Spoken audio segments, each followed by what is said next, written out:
So these young ladies play for the Isle of Wight cricket team, right? Yeah! Lovely to meet you. And what are your names, please? Sophie and Edie. Sophie and Edie. Lovely to meet you. Lovely to meet you.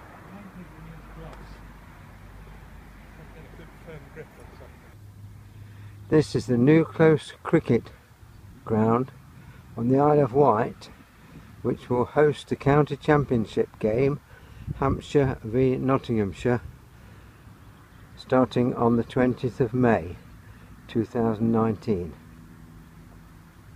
Hello, this is Hugh Griffiths, an executive of, is that right to say an executive or chief executive?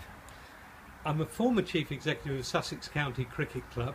I'm now retired and I'm a trustee of Newclose Cricket Ground on the Isle of Wight. Okay, so As a volunteer, incidentally. All right, so that makes you a very important executive then. Well, I enjoy what I do. Okay, so and this is Newclose Cricket Ground on the Isle of Wight, and just panning around there, that is absolutely superb. How come there's such a beautiful cricket ground on the Isle of Wight? Well, if you go back 57 years to 1962, in those days Hampshire were playing an outground match nearby at Cowes, at a ground that was owned by a boat building company called J.S. White's. Right.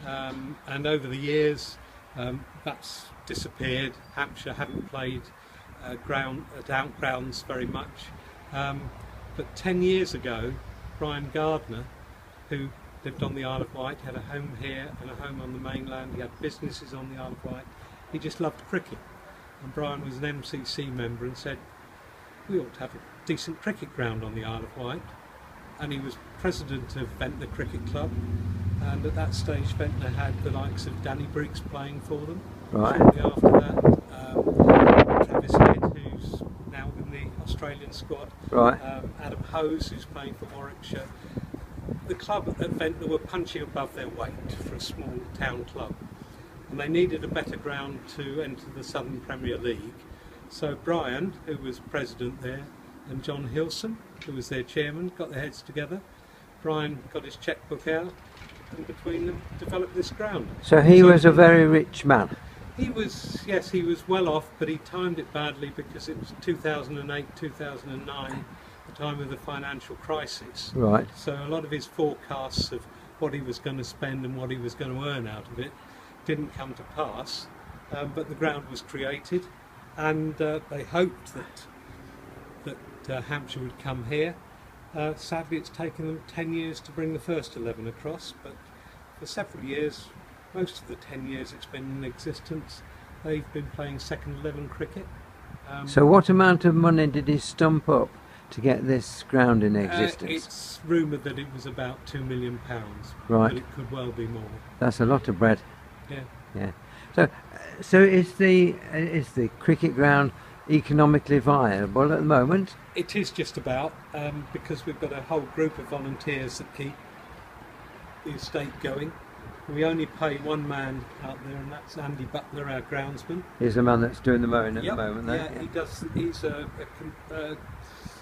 groundsman with his own company. We contract him to care for our square, do the pitches, and that's the other reason why Hampshire are coming here, because there's no better pitch in Hampshire beyond the GS Bowl, which they can't use. So, $65,000 question. Is it going to be a batsman's wicket or a bowler's wicket? Batsman's wicket. Well, yeah. that'll suit Nottinghamshire. Yeah. Batsman's wicket. We had Hampshire playing Middlesex second 11 here 2 weeks ago, and what happened on the first day? It was a one-day 50-over game, and over 600 runs were scored. Right. Middlesex second 11 won that, and then there was a 3-day championship match. Went on to the last session of the third day. Plenty of runs scored. Obviously 20 wickets were taken because Hampshire won the game, but right. More a batsman's pitch than a bowler's. Right. Who knows what will happen if Stuart Broad's out there.